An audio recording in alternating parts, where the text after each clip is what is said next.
Eto na nga mga chong, marami tayong basketball updates. Barangay Ginebra, maganda ang future kay RJ Abarientos. Jody Vance, maglalaro pa ba sa Barangay Ginebra this upcoming Commissioner's Cup? Ito ngang si Jody Vance mga chong, ang naging panggulat ni Coach Tim Cone buong PBA playoffs at hindi nga planado yung kanyang pagbabalik sa kanyang dating koponan. Nagsimula ang lahat noong magbakasyon itong si Jody Vance para sa isang business trip. Bumisita nga lang ito sa Barangay Ginebra practice. Saktong-sakto naman na nangangailangan si Coach Tim ng isang big man matapos tamaan ng injury si Isaac Go. At napakalaki nga ng naging impact nitong si Jody Vance sa Barangay Ginebra kung saan natulungan niya ang Barangay Ginebra na ma-sweep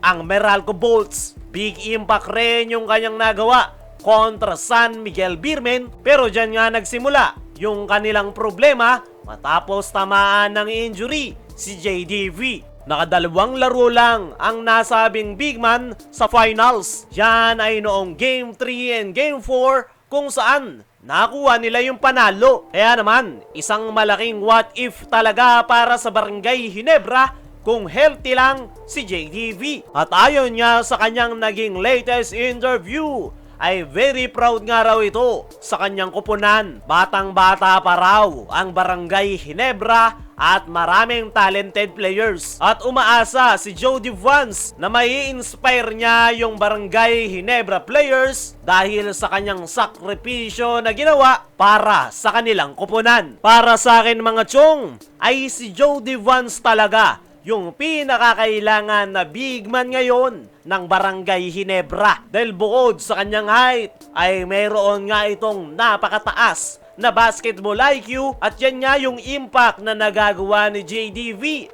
Kaya napakaganda ng flow ng kanilang opensa tuwing naglalaro ito sa kanyang koponan. Ayon pa nga mismo kay Jody Vance, ay deep inside ay gustong-gusto niya daw talagang maglaro noong finals. At feeling niya, iba ang magiging resulta kung nakapaglaro lang siya buong final series. Pero talagang hindi niya daw talaga kinaya, kaya napilitan siyang maupo sa sideline. At ngayon natapos na ang emergency stint nitong si Jody Vance para sa Barangay Ginebra. Ay ang $1 million question nga ngayon, ay mananatili ba si Jody Vance sa Barangay Ginebra this upcoming Commissioner's Cup? Sa ngayon ay hindi nga nagko-commit itong si JDV dahil sa ngayon ay hindi niya pa daw alam. Didepende nga raw kung magiging okay ang kanyang tuhod. Tuhod niya nga lang daw ang kanyang problema at talagang gustong-gusto niya pa rin daw maglaro at hindi niya nga raw nararamdaman na mabilis ang laro. Kaya para kay JDV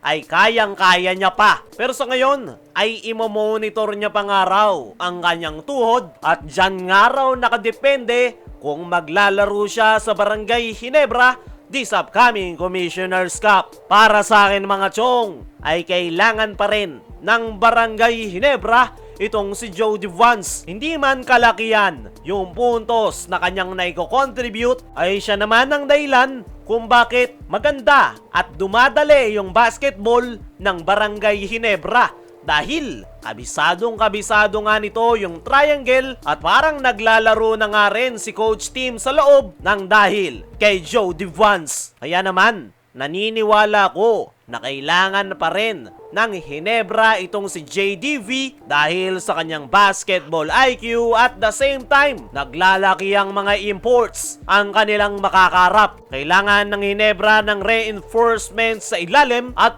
pwede ring makatulong dyan si Jody Vance. Dumako naman tayo dito sa kabilang balita. Barangay Ginebra, maganda ang future kay RJ Abarientos. Biguman na makuha ng Barangay Ginebra ang kampyonato sa nakalipas na Governor's Cup, ay masaya pa nga rin itong si Coach Tim Cone dahil nakikita niya na ang magiging future ng kanyang koponan sa pangunguna ni RJ Abarientos. Dahil nung mag-struggle ang mga veterano at kanyang mga key players, ay si RJ ang nag-step up para makasabay sa TNT kung saan Nakagawa nga ito ng 31 big points sa nakalipas na Game 6. Alam nga ni Coach Tim na malayo pa ang mararating nitong si RJ Abarrientos at mga 2 to 3 years ay paniguradong isa na ito sa magiging star player dito sa PBA. Rookie pa nga lang itong si RJ Abarrientos